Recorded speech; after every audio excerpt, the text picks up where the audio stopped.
자, 오늘부터 한 달 동안 인생의 실패와 성공이라는 제목으로 말씀드립니다. 오늘은 첫 번째입니다. 나를 모른다. 나는 자신을 말합니다. 자신을 모른다.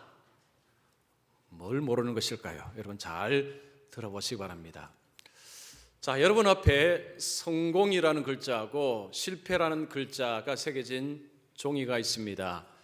자, 종이가 있다고 생각을 해보겠습니다. 이 중에 원하는 종이를 선택하라고 하면 여러분 어느 글자가 적힌 종이를 선택하시겠습니까? 실패를 선택하시겠습니까? 성공을 선택하시겠죠? 아마 여러분은 모두가 다 성공을 선택하실 것입니다. 자, 우리는 삶에서 성공을 원합니다.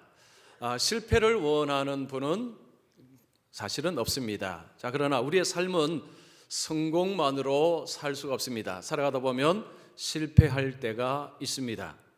자, 우리가 어떤 일을 하다가 실패하였을 때 너무 좌절할 필요가 없습니다.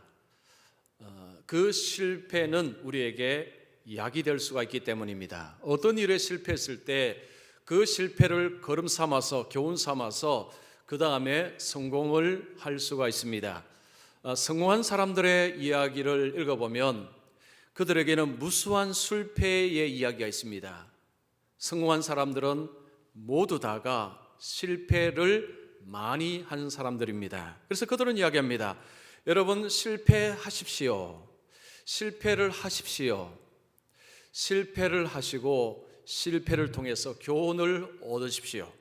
자, 그러면 그 다음에 큰 성공을 거둘 수가 있습니다.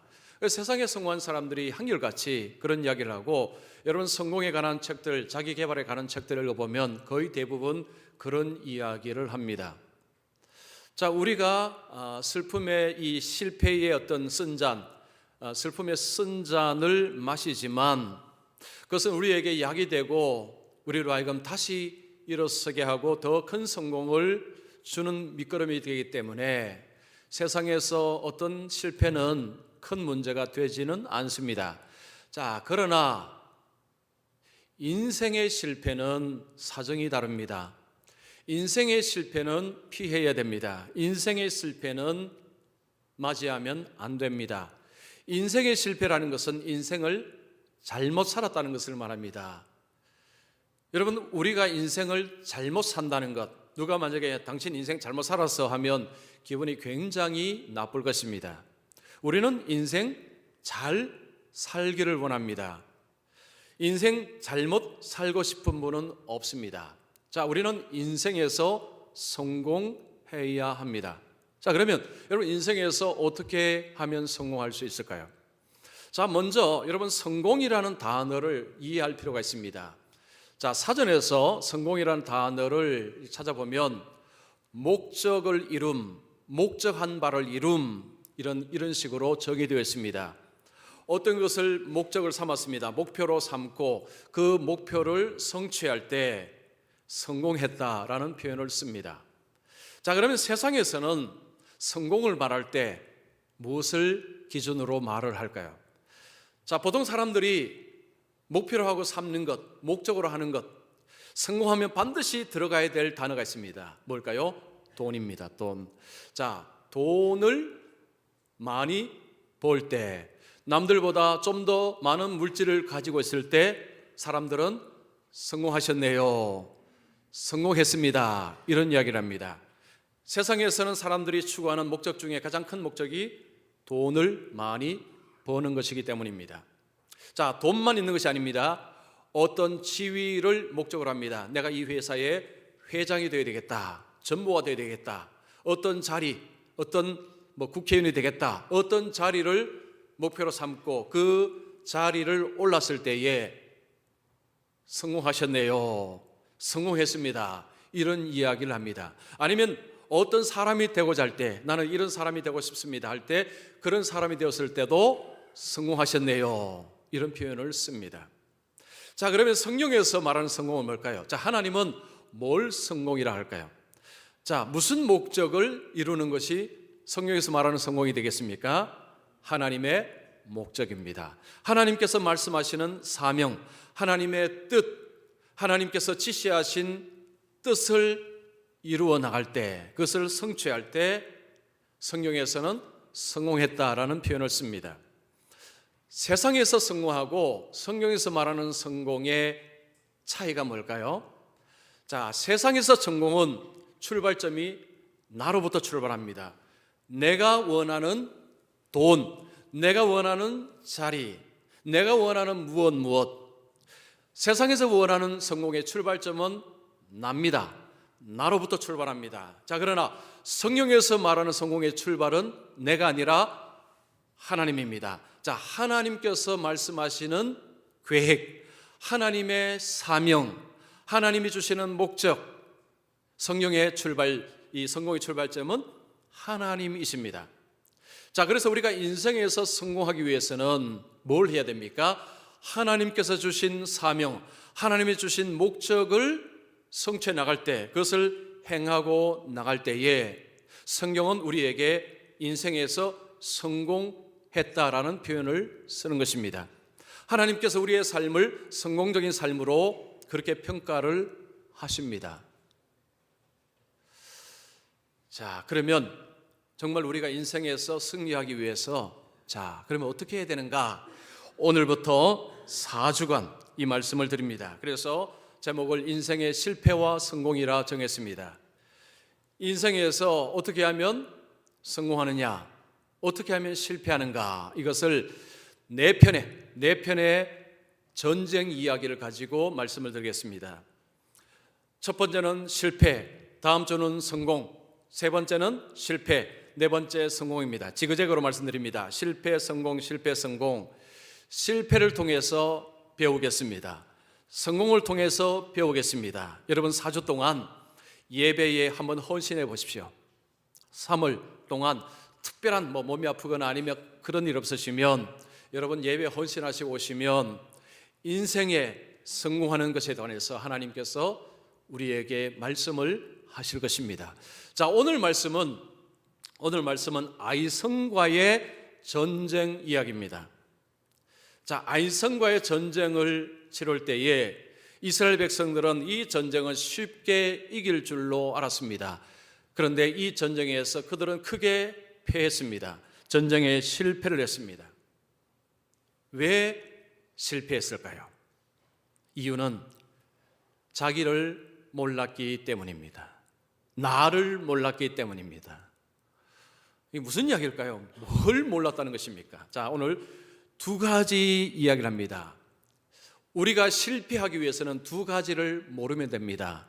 여러분 인생에서 실패하기를 원하신다면 이 두 가지를 모르시면 여러분은 100% 실패하실 것입니다. 자, 첫 번째입니다.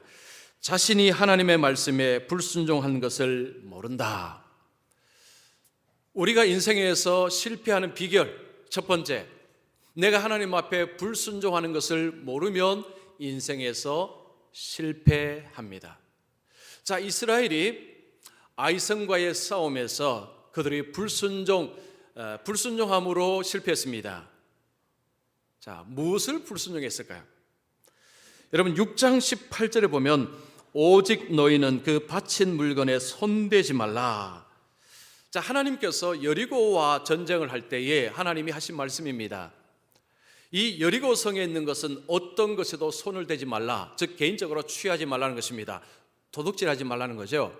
이 모든 것은 하나님께 다 바쳐진 것이기 때문에 그 손을 대면 그건 도둑질이다 라고 하신 것입니다. 자, 그런데 이스라엘 백성들이 여리고 성과 전쟁을 하는 가운데서 어떤 사람이 하나님이 하지 말라고 한 것을 했습니다. 즉 손을 댔습니다. 자, 누굽니까? 아간입니다. 아간. 자, 아간이 무엇을 훔쳤습니까? 외투 한 벌, 은 20세겔, 50세겔의 금덩이 하나를 훔쳐서 자기 장막 밑에다가 땅에다가 숨겨두었습니다. 그는 도둑질했습니다. 하나님의 것이다, 이거 손대지 말라고 한 것인데 하나님의 것에 손을 댔습니다. 불순종을 했습니다. 자, 이스라엘이 아이성과 싸움을 할 때 이 사실을 아무도 몰랐습니다. 아간 본인만 알고 아무도 이 사실을 몰랐습니다. 그래서 이스라엘 백성들이 아이성과 전쟁을 하면서 패하고 나서 어리둥절했습니다. 왜 우리가 아이성과 전쟁에서 졌는지를 알 수가 없었습니다. 그래서 여호수아와 장로들이 여러분 6절에서 9절 보면 하나님 앞에 엎드려서 이런 이야기를 합니다. 하나님께서 우리를 광야에서 이곳으로 인도하셨지 않습니까? 근데 왜 하나님이 우리를 이곳으로 인도하셔서 이 가나안 족속에게 멸망을 당하게 하십니까? 지금 여호수아와 장로들은 하나님 도무지 이해가 되지 않습니다. 아이성과의 싸움에서 졌다는 것이 이해가 되지 않습니다. 왜 졌습니까? 그때 하나님이 대답을 하십니다. 여러분 11절 12절 보십시오. 이스라엘이 범죄하여 내가 그들에게 명령한 나의 언약을 어겼으며 또한 그들이 온전히 바친 물건을 가져가고 도둑질하여 속이고 그것을 그들의 물건들 가운데 두었느니라. 그러므로 이스라엘 자손들이 그들의 원수 앞에 능히 맞서지 못하고 그 앞에서 돌아섰나니. 자, 하나님은 친절하게도 여호수아에게 이야기해 주셨습니다. 전쟁에서 진 이유를 이야기합니다. 자, 여기에 중요한 표현이 이겁니다. 이스라엘이 범죄하여 내가 그들에게 명령한 나의 언약을 어겼으며. 자, 여러분 표현을 주의해 보십시오. 누가 도둑질했습니까? 누가 있습니까? 아간이 있어요. 아간이. 근데 지금 하나님은 누가 범죄했다고 했습니까? 이스라엘이. 자, 하나님은 이스라엘이 범죄하여 나의 언약을 어겼다, 도둑질했다, 속였다라고 이야기합니다. 한 사람이 불순종했는데 하나님은 이스라엘 전체가 불순종한 것으로 이야기합니다. 왜 이렇게 이야기할까요? 왜 한 사람이 했는데 왜 전체를 하나님께서 범죄했다고 이야기하겠습니까? 여러분, 이스라엘은 언약 공동체입니다. 언약 공동체입니다. 하나님과 언약 관계를 맺은 공동체입니다. 출애굽했을 때 시내산에서 이스라엘 백성들과 함께 나는 너희의 하나님이 되어주겠다. 너희는 내 백성이다. 내가 말할 때 너희는 내 말에 순종하라. 그러면 내가 너희를 보호하고 인도하고 복주겠다라고 했습니다. 이스라엘이 우리가 하나님의 말씀에 순종하겠습니다 하고 결혼식 언약식을 했습니다. 이스라엘 한 사람하고 한 것이 아니고 전체하고 했습니다. 구약에서 이스라엘은 한 몸입니다. 한 몸.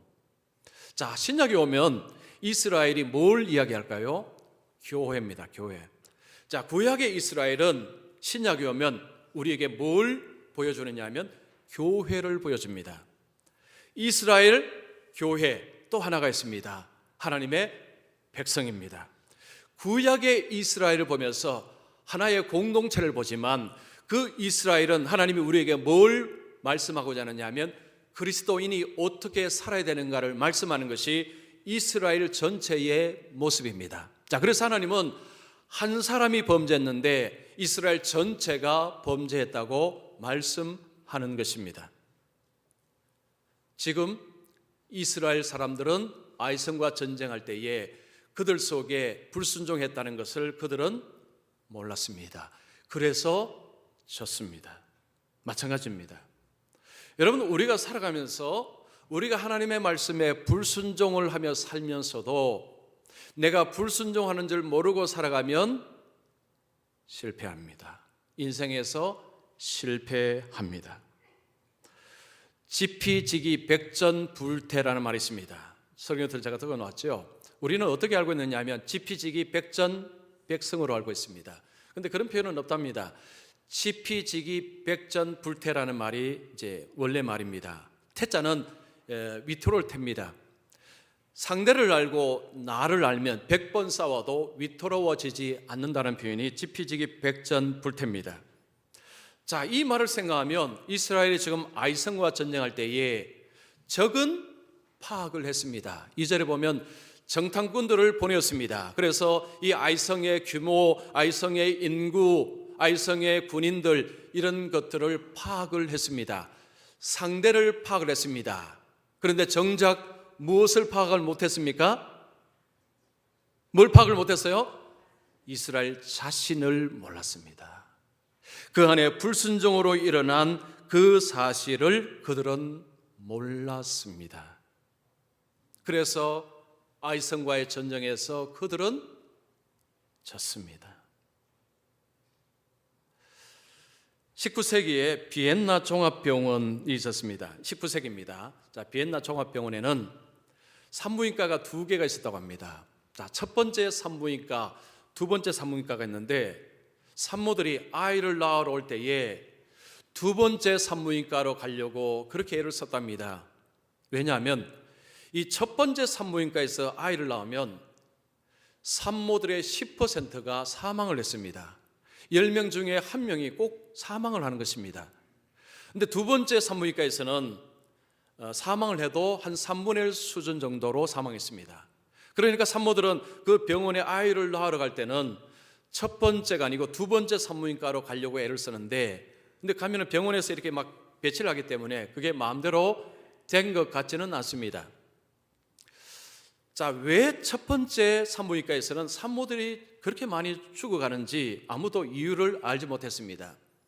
1846년에 제멜 바이스라는 의사가 두 번째 산부인과에 옵니다. 자, 이 의사는 이 문제를 해결을 하려고 나름대로 연구를 합니다. 왜 첫 번째 산부인과에는 저렇게 산모들이 죽어가고 두 번째 산부인과는 왜 저만큼 저런 사고가 일어나지 않느냐? 그런데 아무리 생각을 해도 이유를 찾을 길이 없었습니다. 1년 뒤 1837년에 동료 의사 한 사람이 사망을 했는데 부검을 해보니까 첫 번째 산부인과에서 죽은 그 산모들하고 거의 증상이 흡사했습니다. 야, 이 첫 번째 산부인과에 여기는 뭔가가 있다라고 생각을 했는데 그 뭔가를 찾아내지를 못했습니다.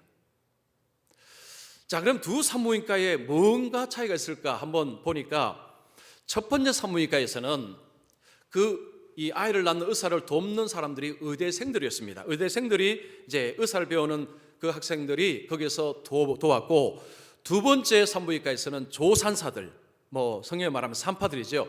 조산사들이 의사를 도와서 이 아이를 낳도록, 산모들이 아이를 낳도록 도왔습니다.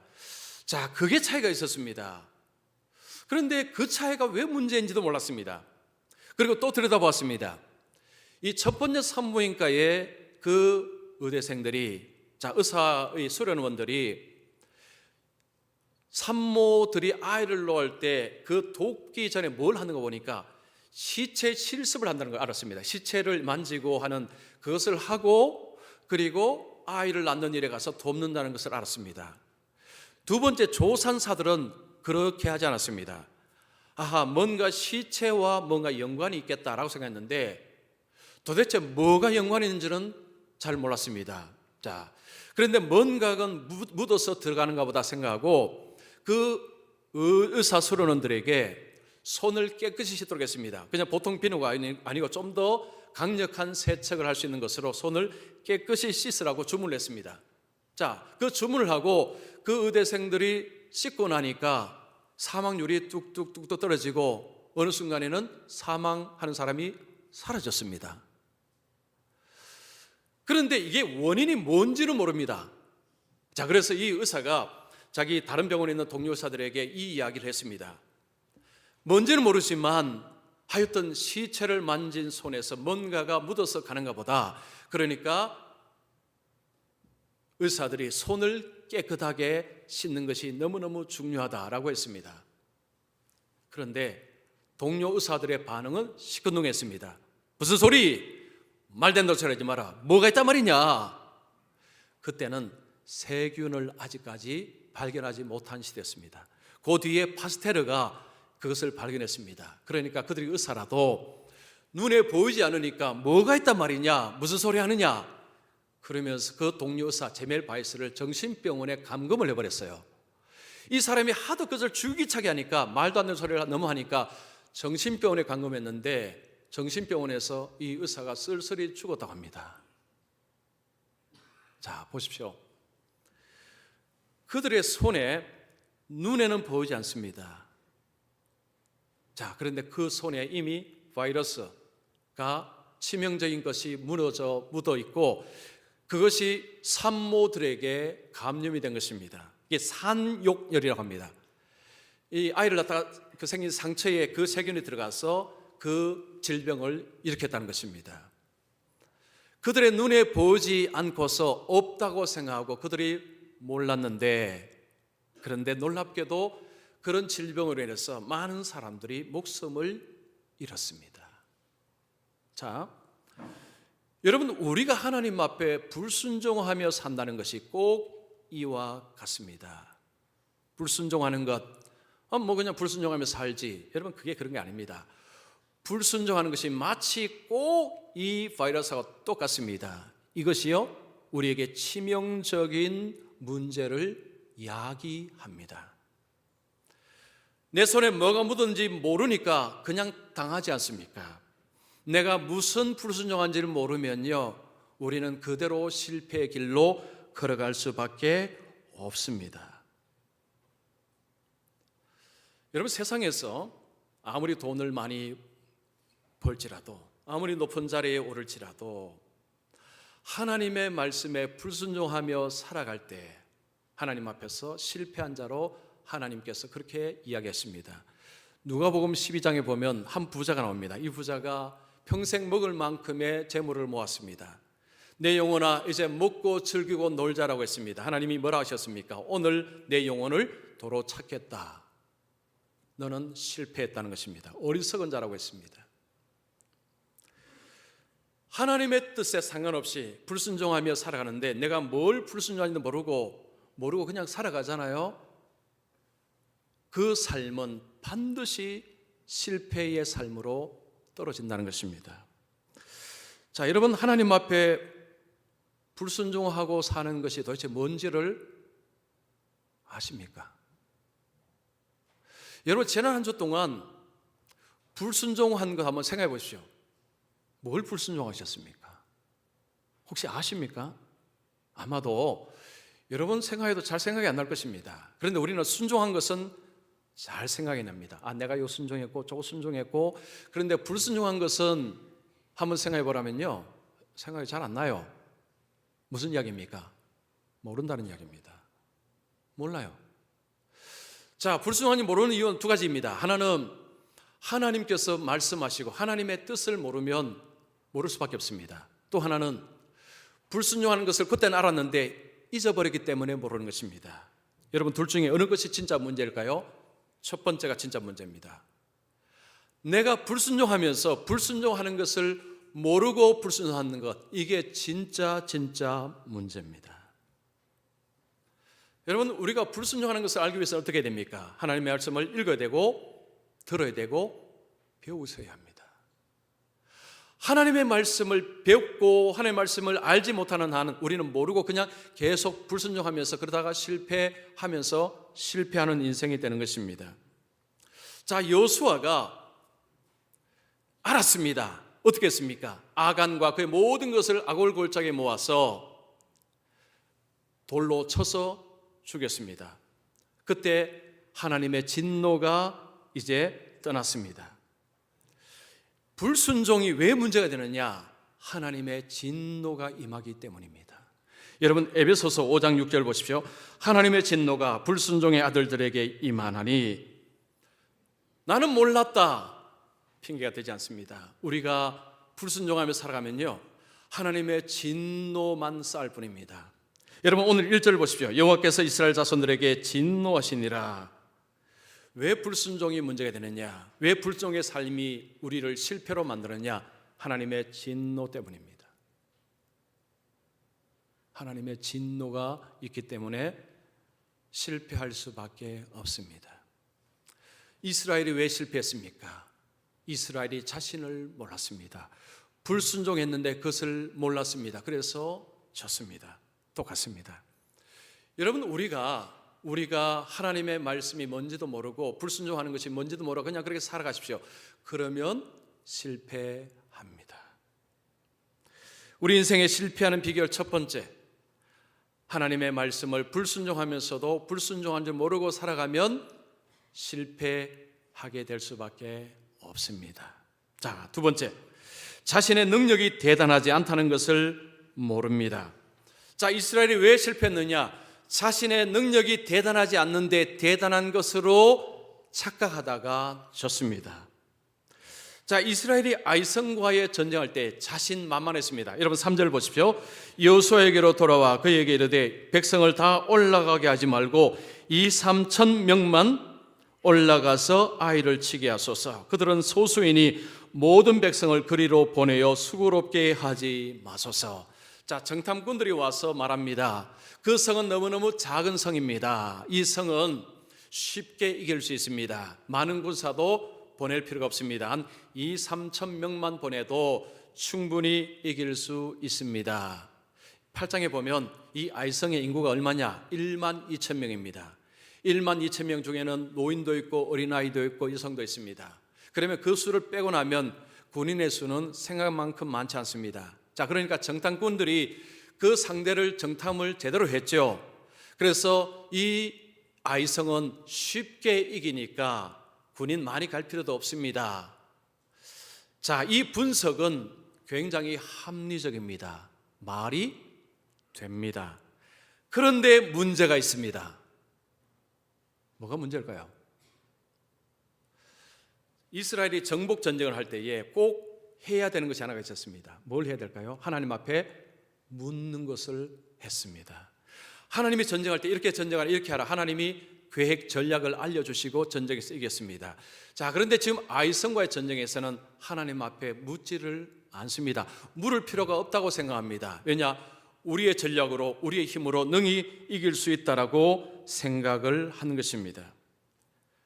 전쟁할 때 하나님께서 전략을 주시고 방법을 알려주셔서 승리했는데 이 아이성과의 전투에서는 그것을 다 배제해 버립니다. 우리가 충분히 이길 수 있다. 자신들의 능력을 믿었습니다. 자, 그들이 이렇게 자신만만한 이유가 뭘까요?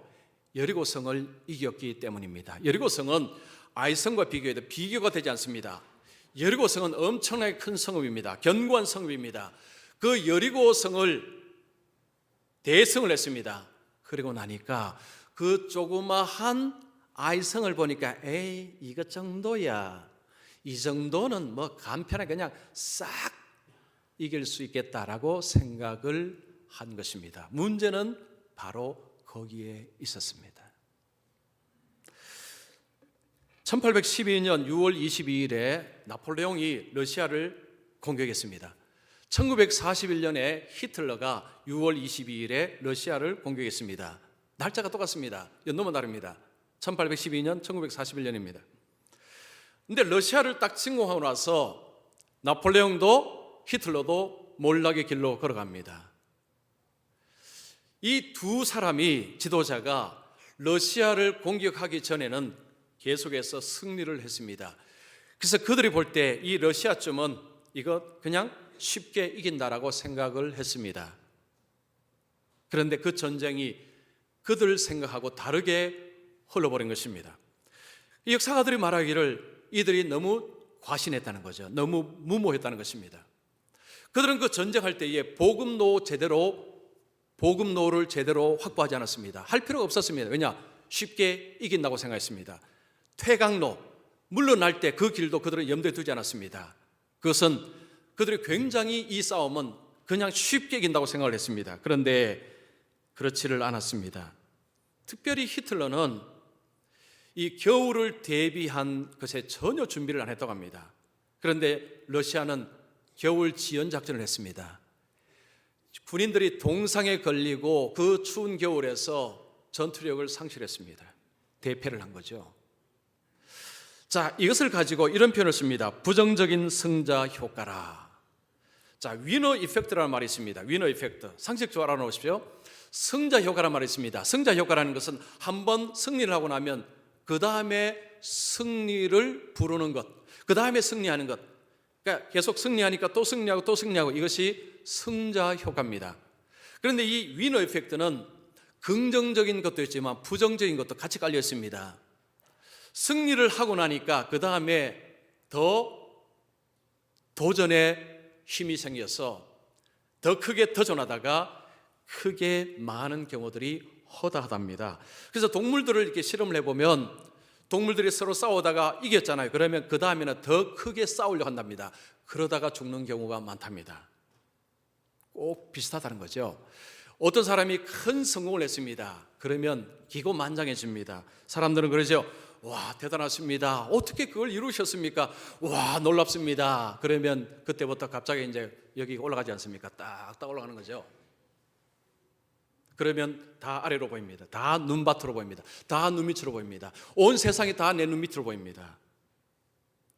와, 내가 능력이 대단하지. 이만하니까 내가 했지. 그러니까 스스로를 그때부터 이제 과신하기 시작합니다. 그게 망하는 길의 주범이라는 거죠. 근데 여러분, 세상에는 혼자 힘으로 성공한 사람 아무도 없습니다. 혼자는 성공할 수 없습니다. 옆에서 도우는 자들이 반드시 있었습니다.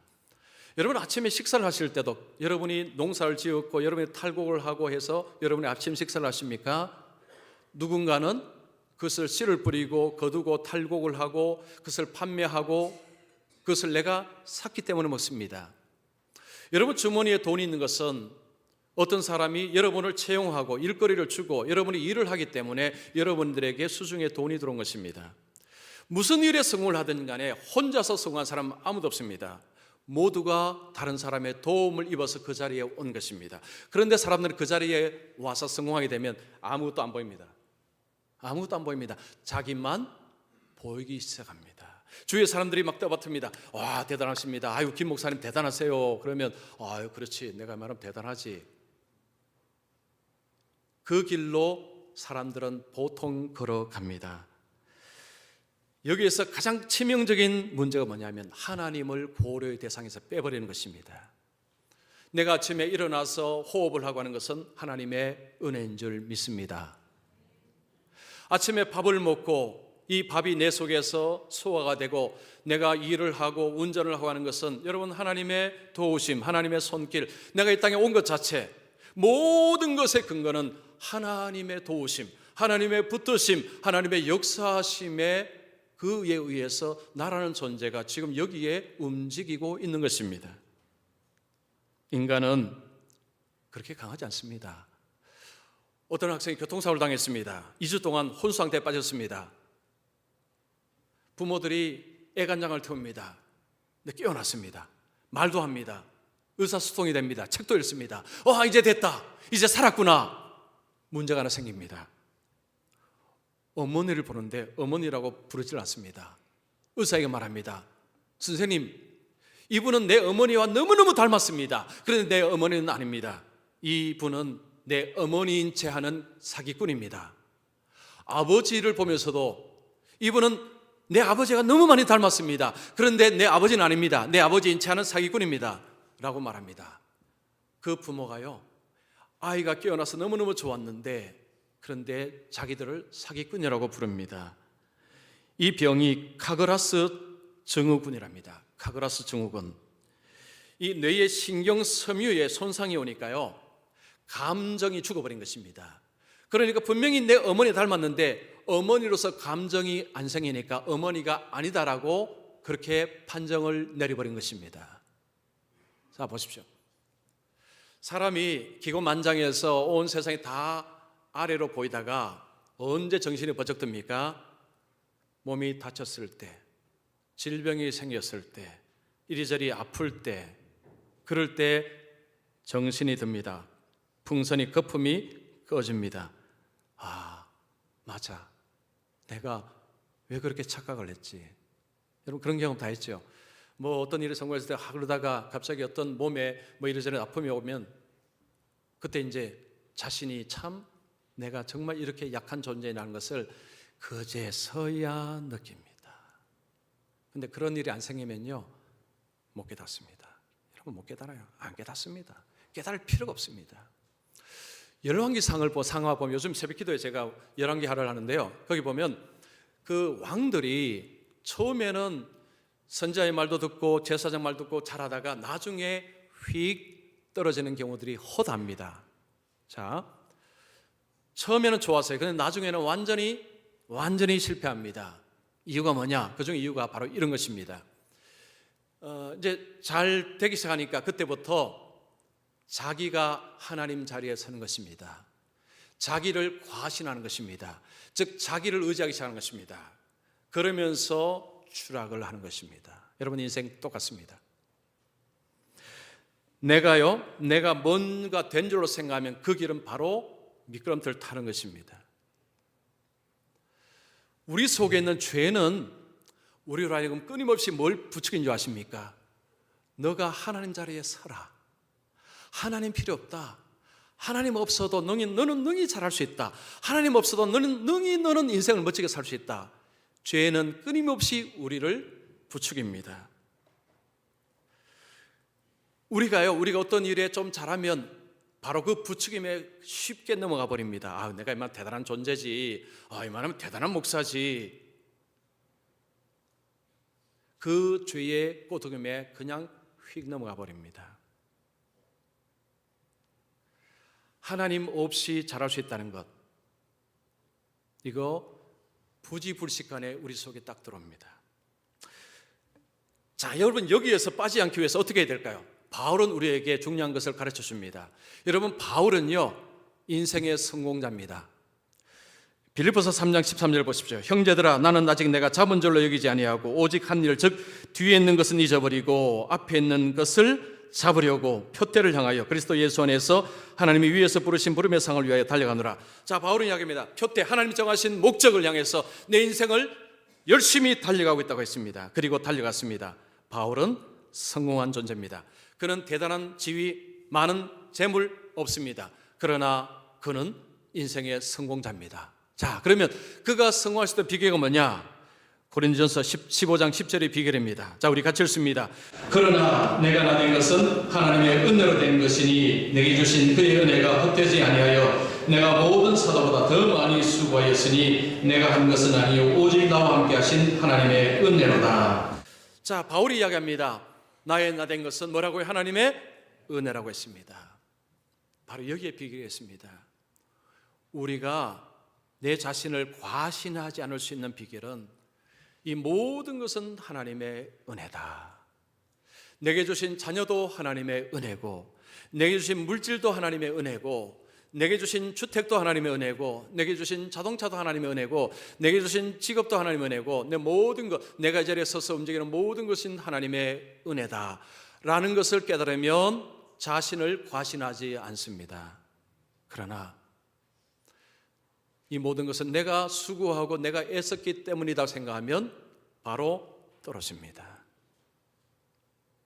자, 여러분 살아가시면서 이거 다 하나님의 은혜지 라는 생각 얼마나 하십니까? 내가 지금 일을 하고 여러분 수입이 없고 또 자녀를 키우고 어떤 좋은 일이 있을 때 참 하나님의 은혜 너무너무 감사해요. 하나님의 은혜로 이 모든 것이 되었지 라는 것 얼마나 생각하십니까? 인생에서 실패하고자 한다면 한 가지 비결은 무엇입니까? 내가 할 수 있다. 나는 내 힘으로, 하나님 없이도 나는 내 힘으로 얼마든지 내가 원하는 삶을 살 수 있다 생각하면 인생에서 실패합니다. 자신을 과신하면 인생에서 실패합니다. 여러분 한 주간 동안 하나님 앞에 얼마나 묻고 사셨습니까? 어떤 일을 하실 때 하나님 이거 하시면 하나님 도와주십시오. 하나님 앞서서 인도해 주십시오. 우리 하나님께서 안 해주시면 저는 이걸 할 수가 없습니다 생각하고 하나님을 얼마나 의지하시고 하루의 삶을 시작하시고 어떤 일을 하십니까? 별로 안 하시죠? 솔직하게요. 솔직하게 별로 안 하시죠, 그죠? 자, 우리가요 얼마나 대단하냐면 은연중에 나는 할 수 있어. 오늘도 내가 열심히 하면, 내가 열심히 뛰면 할 수 있어. 이게 우리 속에 근본에 깔려 있습니다. 그래서 틈만 나면 우리는요, 하나님 잠깐만 계십시오. 하나님 조금만 계십시오. 내가 하겠습니다. 이것이 저와 여러분의 모습입니다. 우리는 틈만 나면 하나님 좀 옆에 계십시오. 내가 해보겠습니다. 이것이 우리의 본 모습입니다. 혹시 나는 아니다고 생각하십니까? 저도 예배가 아닙니다. 그만큼 우리가 하나님 자리에 앉아서 하나님 제거하는 삶을 너무너무 원한다는 거죠. 자, 하나님 잠깐 계십시오. 내가 하겠습니다. 그 인생은 실패합니다. 자, 두 가지 말씀드렸습니다.